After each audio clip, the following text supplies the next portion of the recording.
Today, I want you to look at the dates of Martin Luther King's life.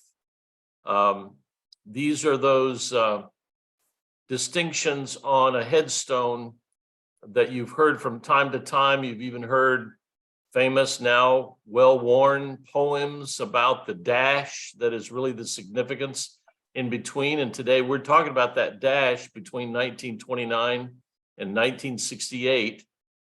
He lived 39 years in a few months.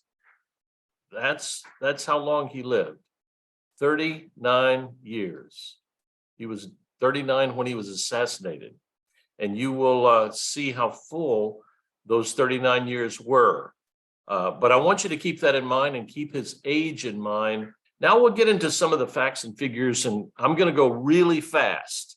So if you have questions, hold them till the end, and I'll try to answer every question I can. But there's a lot that was packed into Dr. King's 39 years. He's born on the 15th of January. Today is the day of the anniversary of his birth. He would have been 94 years old.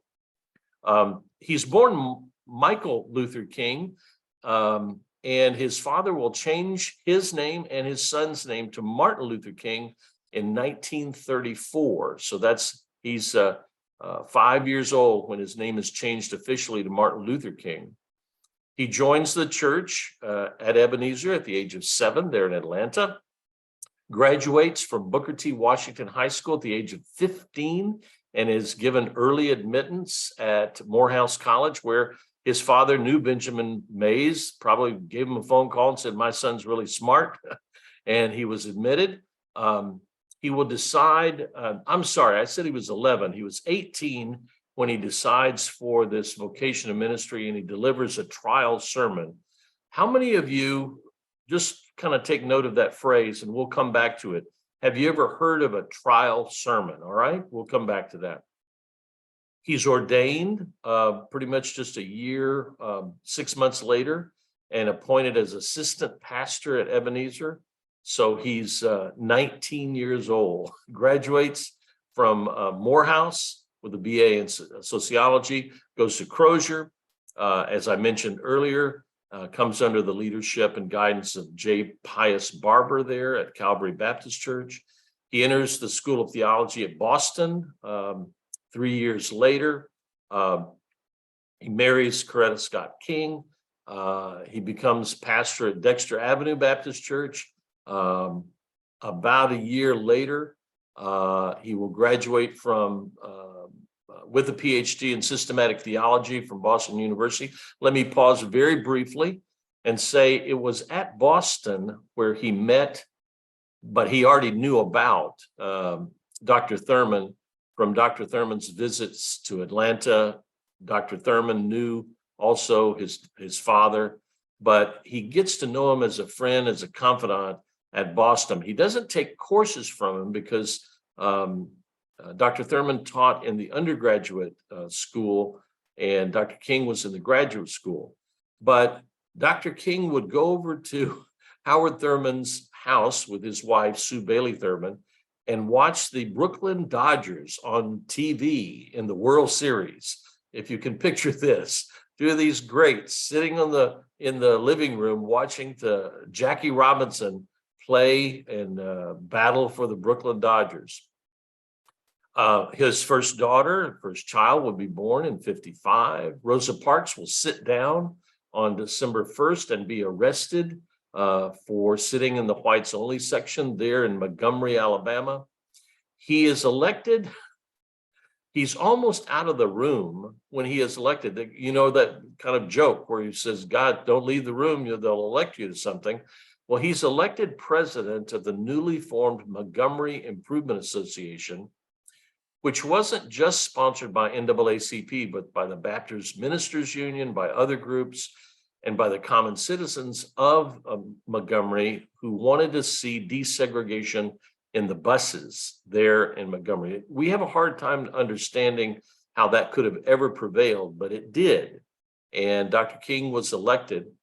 He was elected at about 5 o'clock. At 7 o'clock, he had to give an address at the Hope Street Baptist Church. He went home. He had about 30 minutes preparation. That was it. Wrote down some notes, no manuscript, and then finally had to fight through the crowd, where the Hope Street Baptist Church probably holds comfortably about 500 people.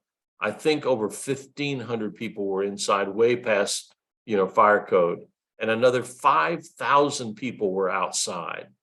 This was the beginning, the kind of ignition of the expansion of the civil rights movement in the 20th century. He will get, as that happens in December, and the KKK will firebomb his house a month later, basically. But the bus boycott is very successful, draws national attention. The Supreme Court outlines bus segregation as illegal in 56. Then the buses are officially desegregated in Montgomery in December.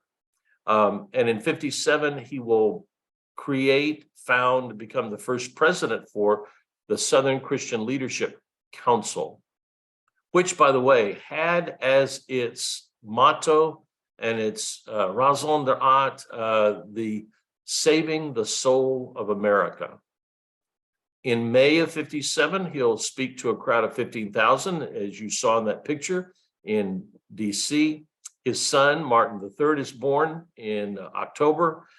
In September, he's stabbed, and you've seen him in his recuperation there in his hospital room in the previous slide. Next slide, please. By the way, go back to the previous slide here. In September, he's on a book tour, and Stride Toward Freedom was published, and it was the story of the Montgomery Improvement Association and the bus boycott. Dr. King will write books to not just popularize the civil rights cause, and he didn't make any money. All the money from his books went to the Southern Christian Leadership Conference. But he will do it to mobilize the conscience of the nation, to stimulate it, prompt it to do better.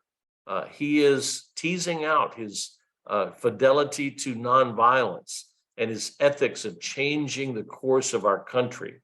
And he will do that not so much in the Black community, he will do that with his oratory, with his organizing, with his connections, but he will do it through books. He will become popular across the country among non-Black folks, among white folks in particular, through many books. In 59, he tours India. Another book comes out. He moves. He will resign from Dexter Avenue. He had been there basically a little bit more than 4.5 years, and he will move to Atlanta and become co-pastor with his father at Ebenezer. He will always have the church as a base of activism and support and a base of his activities, but he will no longer preach on a regular basis, maybe once every couple of months at Ebenezer. He's arrested in 1960, and very famously, he's helped to be released from prison by John Kennedy and Bobby Kennedy, his brother. Why is that significant? Daddy King from the Ebenezer pulpit said, and he is a lifelong Republican, and many Black leaders were lifelong Republicans, the party of Lincoln that had freed the slaves. But in 1960, there begins to be a turn. And Daddy King will mount the pulpit at Ebenezer and says, I don't know who you're going to vote for, but I'm telling you who I'm voting for. And he said, John Kennedy. And this spread throughout the South and throughout African-American circles. And this was the kind of transformation of the Black population of the United States moving away from the Republican Party. His son is born in 61. The first freedom rides begin in May of 61. He's arrested again. Dr. King goes to jail so many times. He publishes his next book, Strength to Love, which is a collection of sermons that is very, very inspirational. The sermons read somewhat like he delivered them in real time, in person, but they are crafted to be read. They're edited to be read and read widely and accessible by a wide swath of the American public. On Good Friday, April 12th, very interesting, 1963, Bull Connor arrests Dr. King and Ralph Abernathy and a bunch of other people, and he spends 11 days in jail. And out of that experience comes one of the greatest pieces of discourse about public life and about being an American and being also a person of faith in the creation of Letter from Birmingham Jail. It is King's, in my view, his greatest literary creation. It is the greatest thing he ever composed, as great as the I Have a Dream speech, but lasting in terms of its power and impact. The Birmingham campaign is launched while he's in prison, in jail there in Birmingham, but less than a month later, schools, restaurants, and stores are desegregated in Birmingham.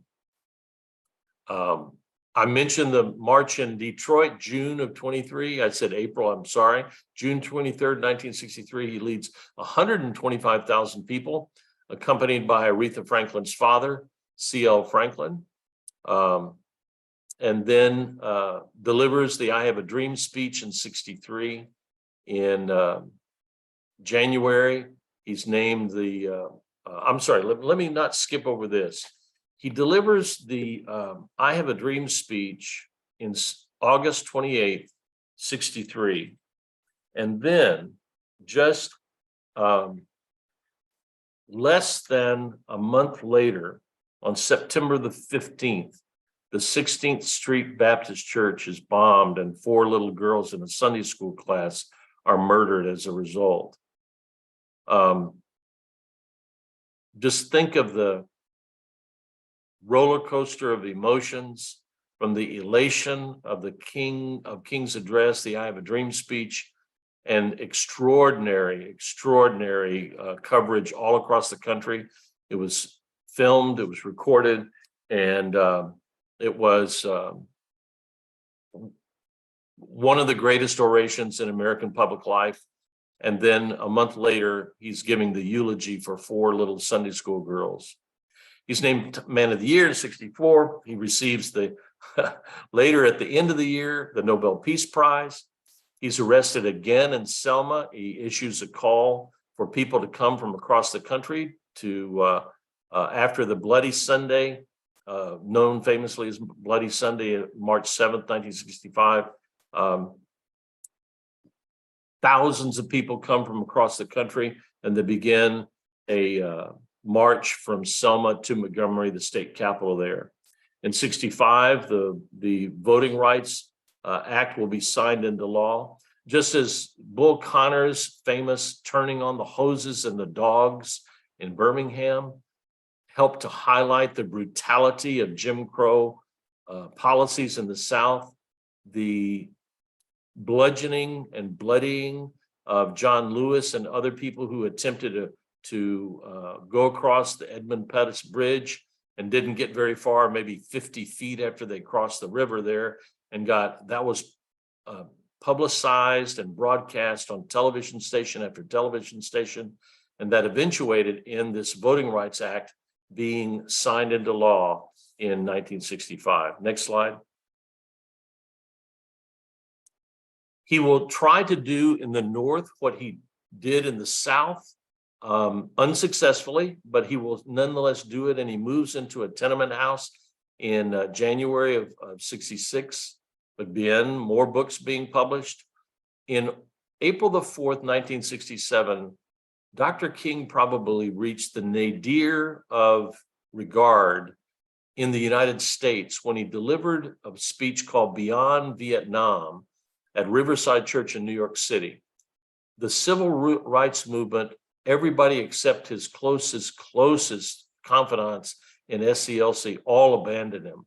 Everybody, NAACP, Urban League, CORE, they all said he was an idiot, that he was really driving outside his lane, and he should not criticize the United States government, should keep to civil rights.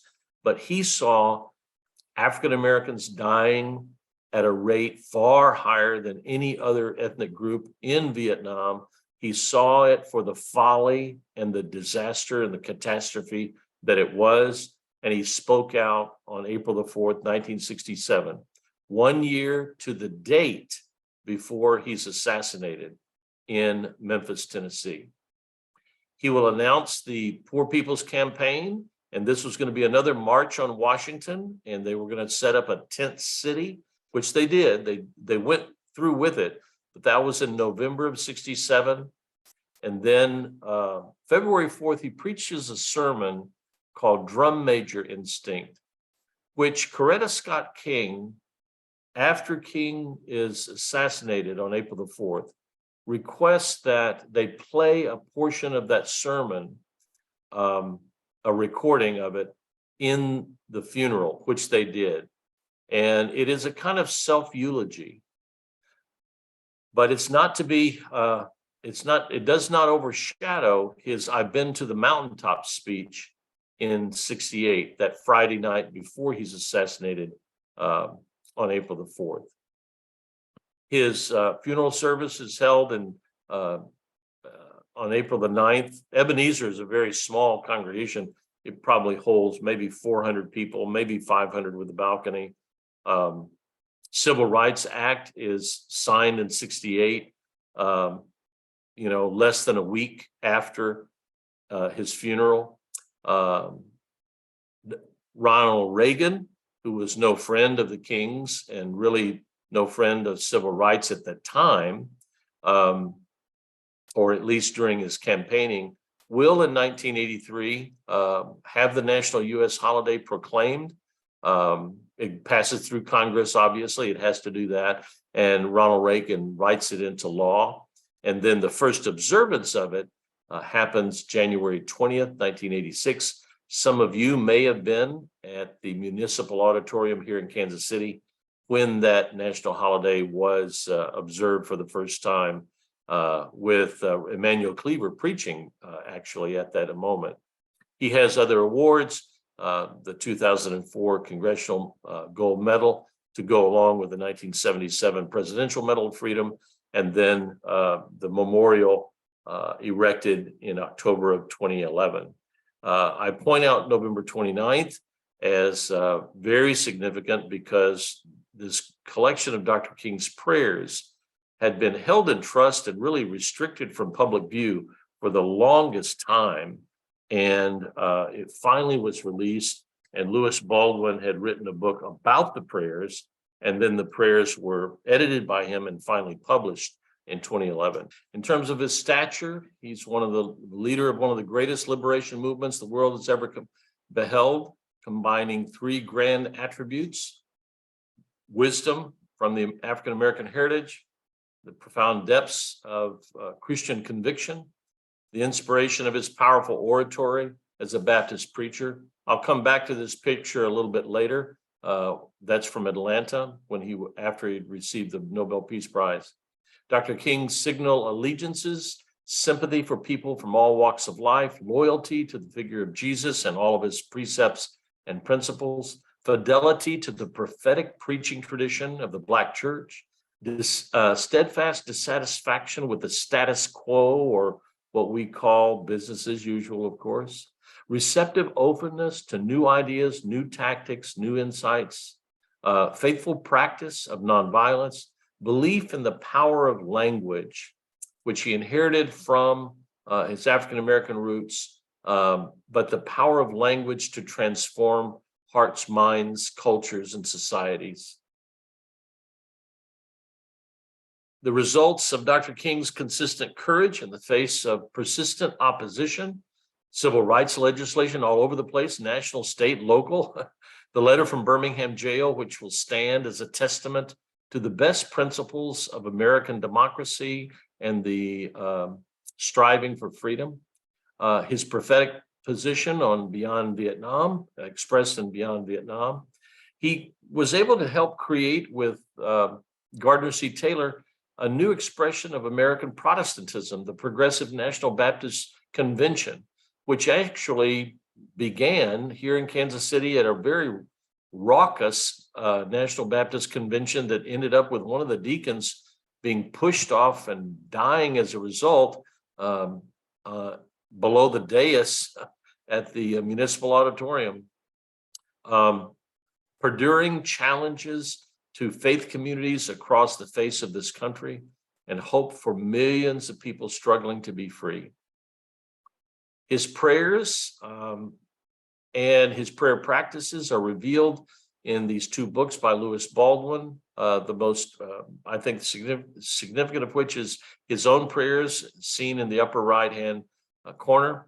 But he practiced prayer, and his prayer life was the spiritual fuel or energy that fueled his eloquence and activism and his spiritual leadership. I'm not sure what happened to that slide, Brent, but I'll send you another set so you can share it with the people later. As a suggestion for use, I suggest that you remember a 1953 radio address that he made, where he offered a prayer saying that we may be children of life, the kind of people for whose coming and ministry the world is waiting. Sometime, I suggest, this coming week, pray by pondering how you may or may become a children of light, for whose coming and ministry the world is waiting. Seek God's guidance as to where you might be of service to dispel darkness. You always need a little homework. That's what I'm saying in that slide. Dr. King's unfulfilled dreams were economic in substance. That was the focus of the 1963 I Have a Dream speech. It was going to be the foundation of what he tried to do in the Poor People's Campaign, and what William Barber to this day does in the Poor People's Campaign that he's revived. In that speech on the Washington Mall in 1963, he said, "America has given the Negro people a bad check, a check which has come back marked insufficient funds." He also wanted to provide uplift for the least and the left behind. And he didn't get to do that with the Poor People's Campaign, but he gave it great clarification and enunciation, if you will, at the Mason Temple Church of God in Christ in Memphis, in the I've Been to the Mountaintop speech. And then his beloved community that he always wanted to hope that he would create has not been realized, and wasn't realized in his lifetime, hasn't been realized since, but it still is something we all should strive for. Next slide. What are we to do in the face of Dr. King's monumental life, I want to ask? At the Martin Luther King Memorial in DC, you see a simple, singular, beautiful aspect of Mr. Yixon's Stone of Hope sculpture. Its seeming incompleteness.